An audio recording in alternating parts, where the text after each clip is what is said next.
A parábola das 10 virgens causa muita confusão na mente de muitas pessoas quando elas vão ler a escritura. E interpretações dela variam muito dependendo da corrente do cristianismo que você segue. O que a gente vai fazer hoje é tentar observar o que é que a palavra quer dizer e, mais apropriadamente, o que é que ela não quer dizer. Claro, de olho no texto.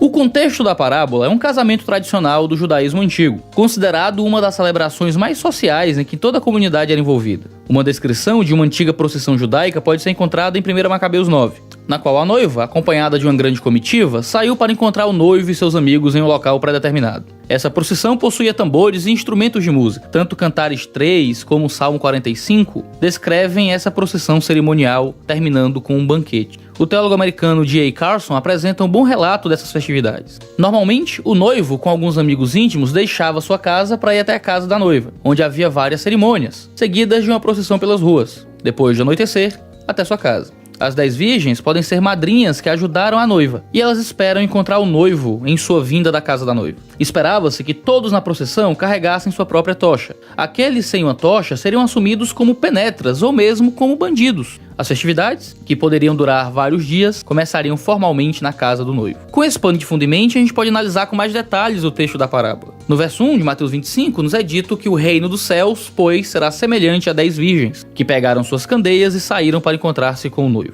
No texto grego, temos no início da sentença uma partícula, tote, cuja função discursiva indica uma continuidade com o que estava sendo dito anteriormente. Entretanto, com um adicional de assinalar maior atenção ao que vai ser dito. Dessa forma, há aqui uma continuidade com o discurso anterior de Jesus. E um chamado para prestarmos bastante atenção para o que ele está dizendo, porque esse seria uma coisa importante dentro desse discurso maior. Em Mateus 24, Jesus está falando sobre a sua vinda, e aqui ele quer chamar a atenção para um ponto particular que envolve seu retorno. Muitas parábolas de Mateus geralmente começam com a fórmula "o reino dos céus, pois, será semelhante". Quando nós colocamos isso dentro do quadro geral de Mateus, aprendemos que as parábolas do reino são apresentadas geralmente como um mistério, anunciando aspectos diferentes sobre esse reino divino. Muitas vezes apresentando aspectos presentes, falando sobre a primeira vinda do Messias, às vezes falando de aspectos futuros, sobre a segunda vinda do Messias, e muitas vezes apresentando aspectos de tensão entre o já do reino e o ainda não do reino, aquilo do reino que já foi inaugurado e aquilo do reino que ainda não foi consumado. A parábola das 10 virgens faz parte da categoria dos aspectos futuros, falando sobre a segunda vinda do Messias, de um reino que será, e não sobre um reino que já é. Falando então a respeito da sua segunda vinda, a gente sabe que essas virgens pegaram suas candeias e saíram para encontrar-se com o noivo. No verso 2 nos é dito que 5 delas eram insensatas e 5 eram prudentes. Embora Agostinho tenha encontrado algum significado alegórico nesse número 5, acreditando que isso representava os 5 sentidos, a parábola não está preocupada com os números, mas sim em um grupo que foi dividido entre insensatas e prudentes.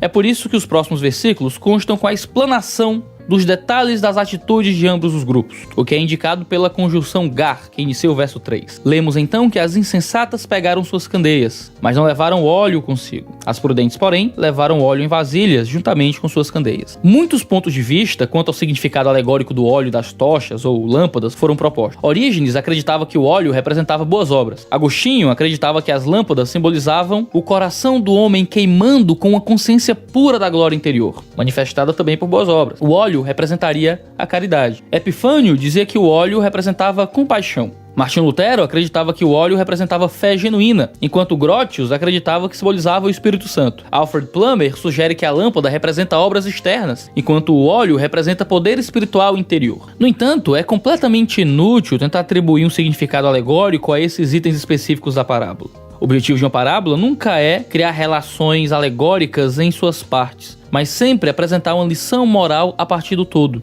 O ponto é a atitude geral e não os detalhes da história. Jesus chama a atenção para o fato de que as sábias levaram abastecimento, ao passo que as nécias não levaram. Logo, não estavam prontas para uma eventual demora do noivo, que é exatamente o que acontece no versículo 5. O noivo demorou a chegar e todos ficaram com sono e adormeceram. Apesar dos contrastes dos dois grupos, há algo em comum a todas as virgens. Todas adormeceram. No verso seguinte, nos é dito que o noivo se aproxima, e então todas preparam suas candeias. Porém, as insensatas disseram às prudentes: "Dê-nos um pouco do seu óleo, pois as nossas candeias estão se apagando". Esse é o momento de tensão da parábola, quando as imprudentes pedem óleo, mas as sábias respondem: "Não, pois pode ser que não haja o suficiente para nós e para vocês". Sem óleo para as candeias, elas não poderiam entrar na festa do noivo. Seriam consideradas intrusas. Por isso que no verso 10, as sábias são qualificadas como aquelas preparadas, que entram para o banquete. Já as outras encontram a porta fechada. Elas dizem: Senhor, Senhor, abra a porta para nós. E o noivo, simbolizando Jesus, responde: a verdade é que não as conheço. A mensagem final é que nós precisamos estar preparados para receber Jesus.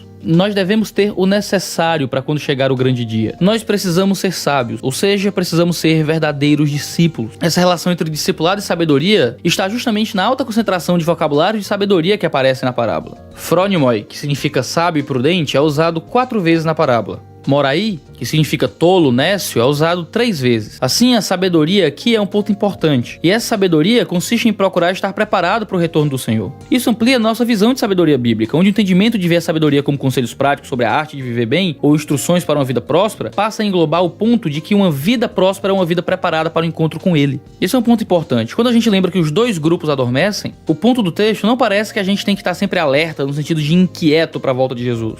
Mas sim que vigiar é estar preparado com a provisão correta para o grande dia, sendo sábio. Essa sabedoria é justamente a vida do discipulado, que é tão repetida no Evangelho de Mateus. É interessante que o texto diz que é impossível compartilhar o óleo. Jesus pode estar querendo dizer que é impossível depender da fé do outro naquele último dia. Fé e caráter não são compartilháveis, mas são responsabilidades que temos como indivíduos diante de Deus. Diante disso, a pergunta que fica é: o noivo vem, nós estamos esperando a sua vinda. Você está preparado?